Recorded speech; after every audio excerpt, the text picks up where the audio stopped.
Hola, soc José i anem a estudiar química.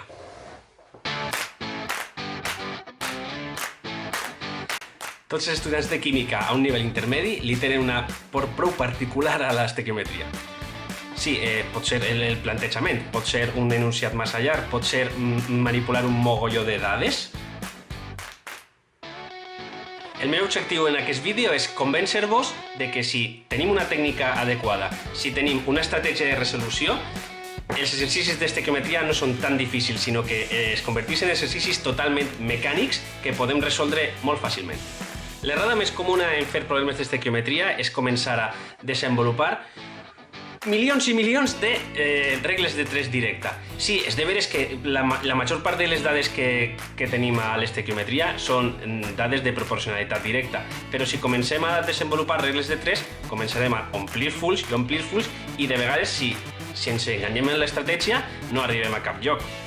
Aleshores, el que necessitem és una estratègia de resolució, com comencem, com acabem, quins passos donar i, sobretot, deixar enrere les regles de 3 i començar a acostumar-nos a treballar en els factors de conversió. Comencem! Bé, per resoldre un problema d'estequiometria, el millor és dissenyar-se una estratègia general de resolució per tal de plantejar-lo. El primer que podem fer és dividir el nostre espai de treball en 3 parts ben diferenciades, pot ser mentalment, no cal que escrigueu les línies, però la primera part, a l'esquerra, l'emprarem per les dades i càlculs auxiliars que necessitarem fer. Després, a la dreta damunt, farem el disseny de la nostra estratègia de resolució i just baix desenvoluparem el càlcul de la solució.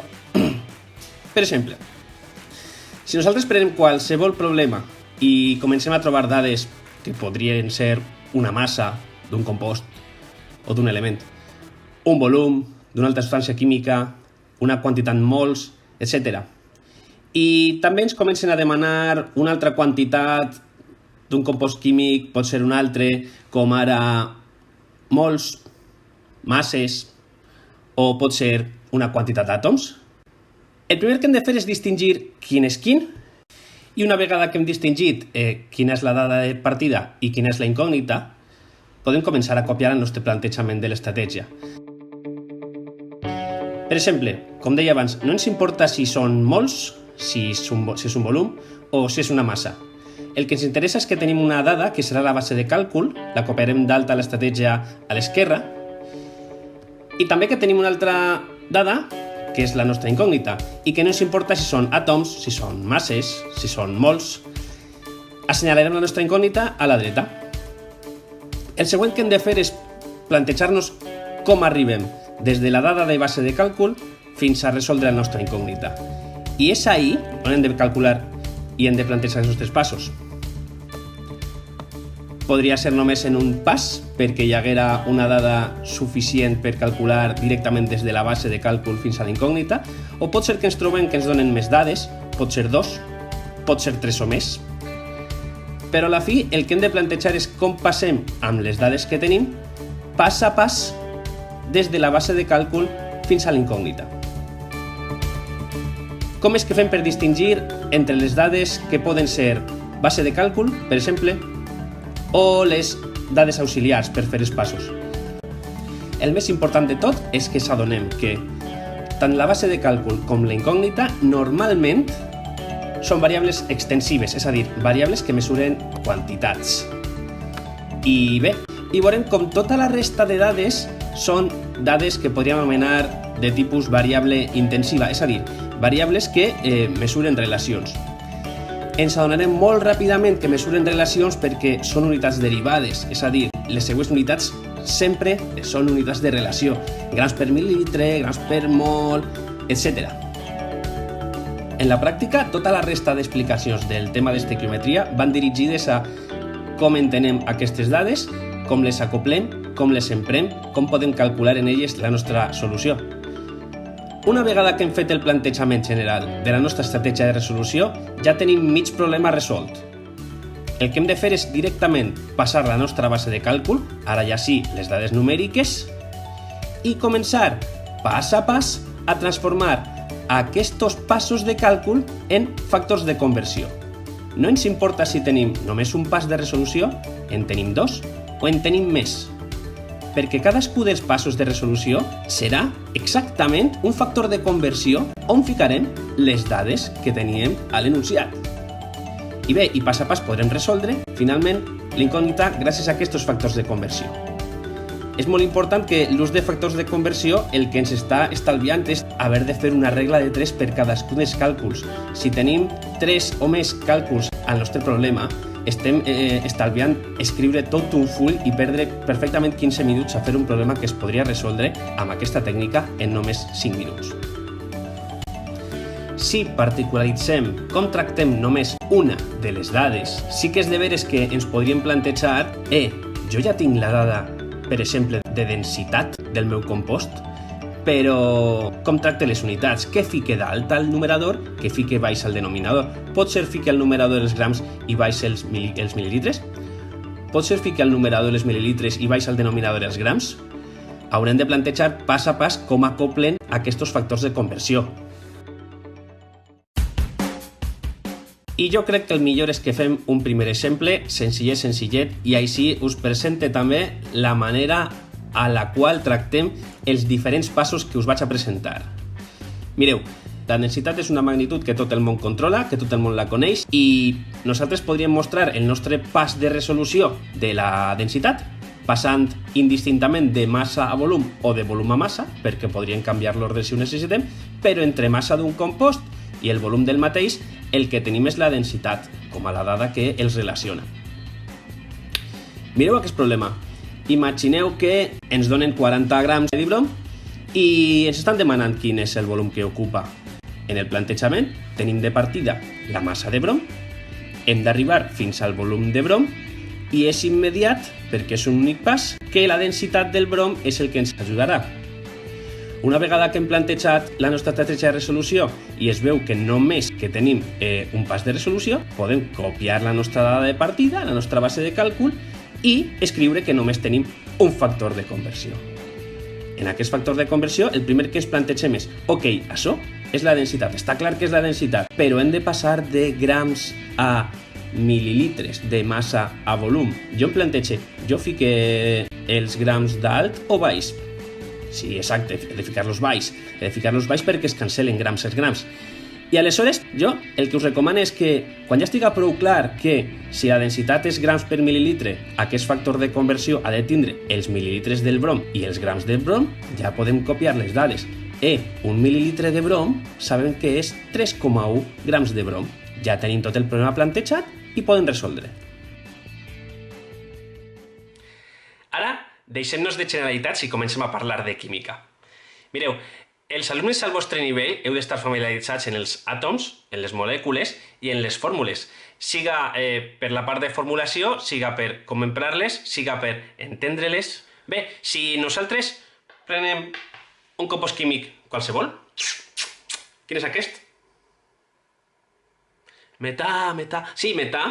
Si prenem un compost qualsevol, és prou fàcil esbrinar si tenim el model molecular o si tenim la seva fórmula, quants àtoms de cada element té aquest compost.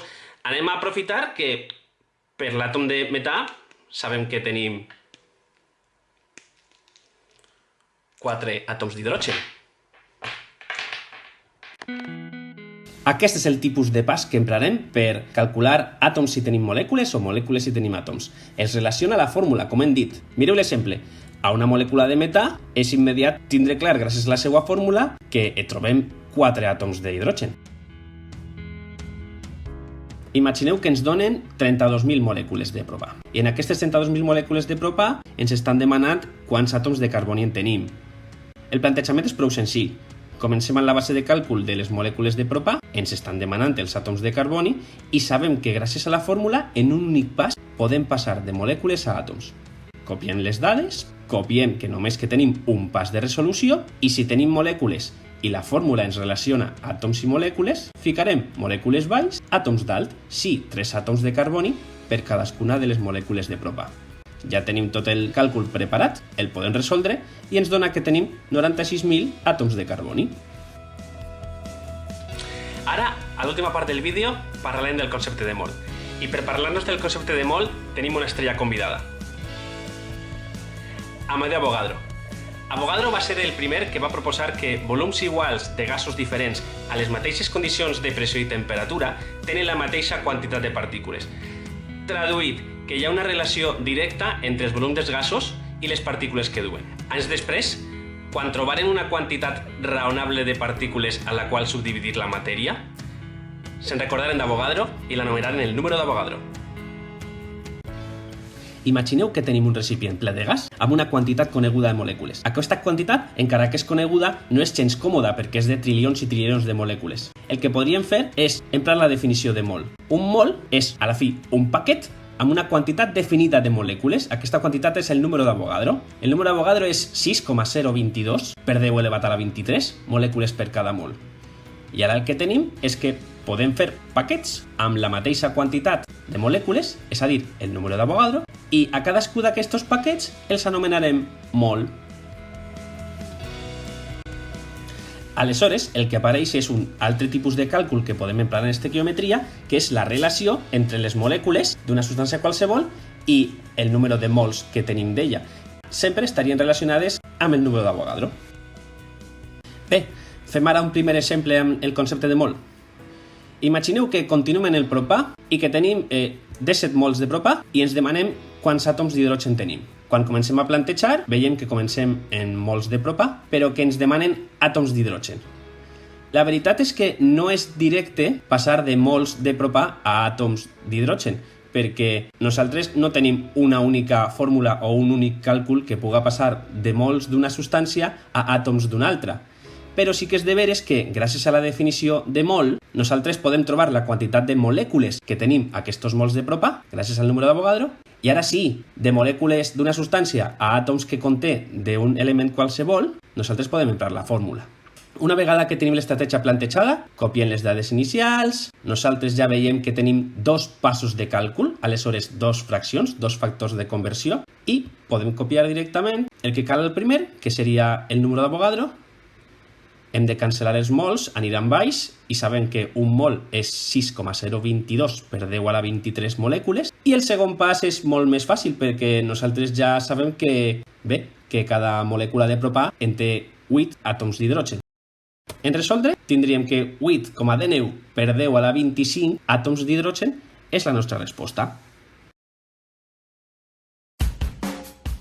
Ara anem a parlar d'un altre concepte molt interessant relacionat amb el concepte de mol, la massa molar. Imagineu que tenim un únic mol d'una substància atòmica, en aquest cas l'heli. Nosaltres ja sabem que tenim el número d'Avogadro d'àtoms d'heli, però si parlem de la massa atòmica, el que nosaltres trobem a la taula periòdica és que la seva massa atòmica és de 4,0026 unitats de massa atòmica.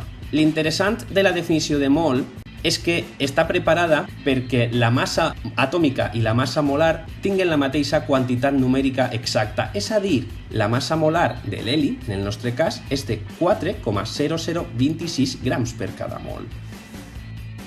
I ara anem una miqueta més enllà. Què és el que passa si en comptes de tindre una substància atòmica tenim una substància molecular? És a dir, que cada partícula és una molècula formada per més d'un àtom. Vosaltres ja sabeu fer la massa molecular d'un compost. Si nosaltres agafem les masses de cadascú dels elements i els multipliquem per la quantitat de cadascú dels àtoms que hi apareixen, podem trobar la massa molecular en unitats de massa atòmica, com per al nostre exemple del diòxid de nitrogen. La definició de massa molar per a les substàncies moleculars és exactament igual. Aleshores, un mol de diòxid de nitrogen pesarà exactament 46 grams i aleshores podem trobar les masses molars directament a la taula periòdica.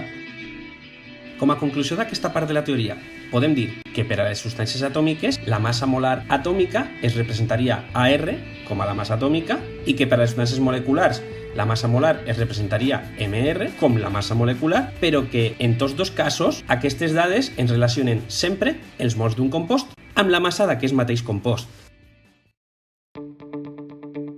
I és amb la definició de massa molar amb la qual podem resoldre un exercici com el següent. Imagineu que ens demanen quants àtoms d'alumini tenim a 100 grams d'alumini. També ens estan donant, que pot funcionar com a pista, la massa atòmica de l'alumini, que serien 27 grams per mol.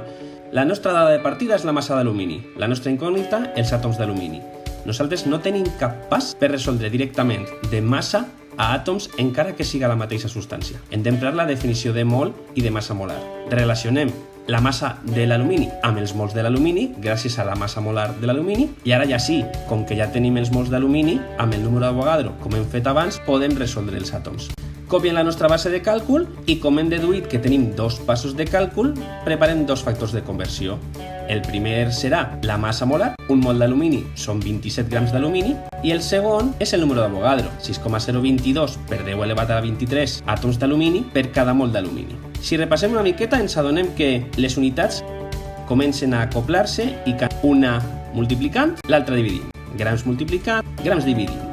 Mols multiplicant, mols dividint. I a la fi, la resposta és 2,23 per 10 elevat a la 24 àtoms d'alumini. Ara anem a parlar d'un altre exercici prou paregut. Ens demanen quanta massa de plom hi ha a una quantitat de 5 per 10 a la 22 àtoms de plom. Si plantegem el problema, veiem que la nostra base de càlcul ha de ser els àtoms de plom que ens han donat i que la nostra incògnita és la massa de plom. De la mateixa manera que a l'exercici anterior, nosaltres no sabem passar d'àtoms a massa d'una manera directa. Aleshores necessitarem passar obligatòriament pels mols, gràcies al número d'Avogadro. Ara bé, si tenim els mols de plom i necessitem la massa del plom, si la busquem a la taula periòdica, ens diu que són 207,2 grams per mol.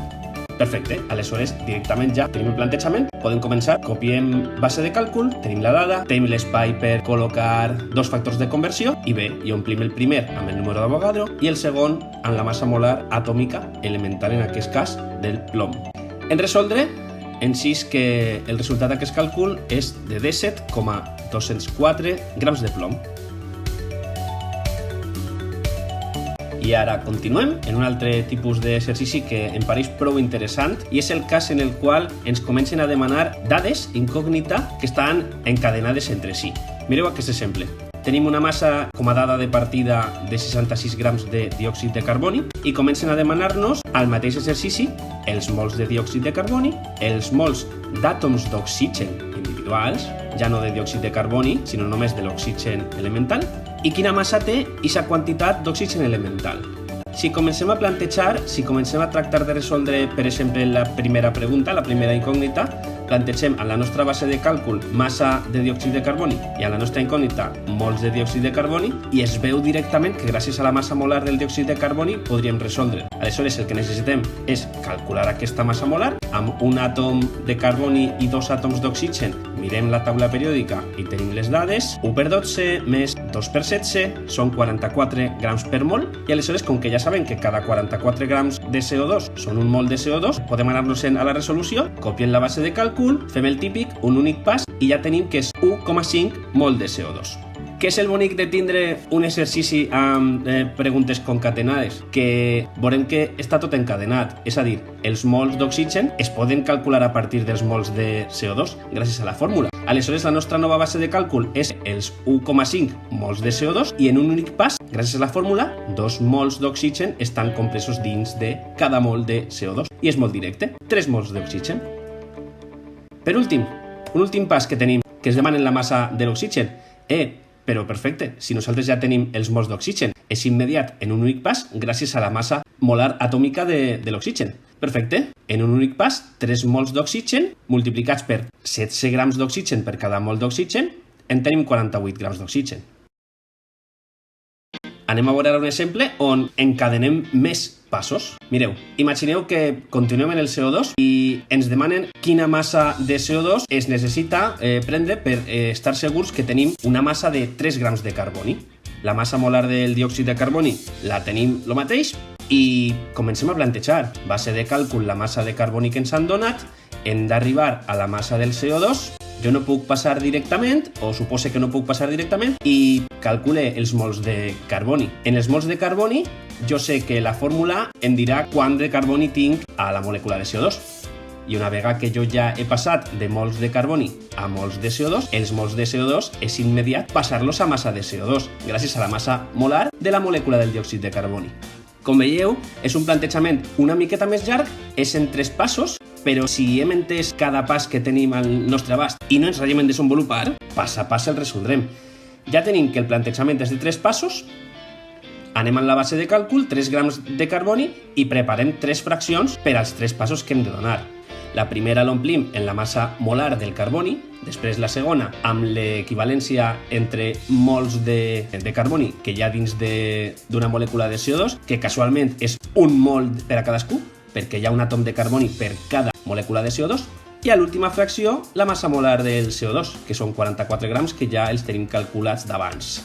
Hem fet tot el càlcul, en 6 el resultat de 11 grams de diòxid de carboni. Si tornem a entendre què és el que significa aquest resultat, recordem que la pregunta era quant de diòxid de carboni necessitem per estar segurs que ahí dins hi ha 3 grams de carboni. Aleshores, per cada 11 grams de CO2, ara estem segurs, perquè ho hem calculat, que tenim 3 grams de carboni.